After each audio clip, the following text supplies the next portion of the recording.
So చాలామంది students ఈ Telangana reimbursement పడతదా పడదా అని చెప్పేసి ఎదురు చూస్తూ ఉన్నారు. ఇంతకుముందు మనం చాలా మాట్లాడుకున్నాం. అయితే దానికి సంబంధించిన ఒక అప్డేట్ అదేంటో చెప్తాను.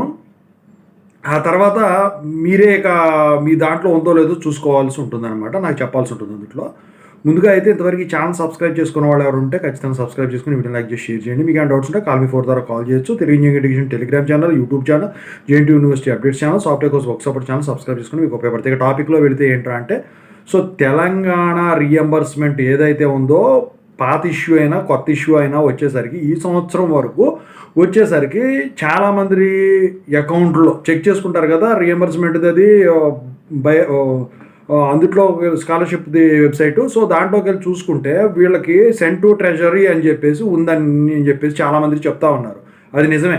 చాలా అకౌంట్లో వచ్చేసరికి సెండ్ టు ట్రెజరీ అని ఉంది. సెండ్ టు ట్రెజరీ అని ఉంటే ఈ అకౌంట్కి అప్పుడే వేసినట్టు కాదు. ఇక్కడ ఏంటంటే మీరు మీ దానికి శాంక్షన్ అయిపోయింది, మీకు ఆ స్కాలర్షిప్ రీఎంబర్స్మెంట్ ఏదైతే ఉందో రిలీజ్కి రెడీగా ఉంది అని చెప్పేసి. అయితే మీకు దీంతో సంబంధం ఉండదు. అయితే మీకు ఉన్న ప్రాబ్లం ఏదైతే ఉందో కాలేజీ వాళ్ళ తరఫున ఆ ప్రాబ్లం అనేది మీకు సాల్వ్ అయిపోతుంది. వాళ్ళు ఇబ్బంది పెట్టరు అనమాట. ఓకే, మీ దాంట్లో పడిందో లేదో చూసుకోండి. మీరు చూసుకున్నారో లేదో నాకైతే తెలియదు. చూసుకున్నారా? చూసుకుంటే ఎస్ అని, లేకపోతే నో అని పెట్టండి. ఓకేనా? పడితే ఎస్ అని, లేకపోతే నో అని చెప్పేసి పెట్టండి. నేను చెప్పిన మెసేజ్ వచ్చి ఉంటే ఎస్ అని, లేకపోతే నో అని కామెంట్ చేయండి.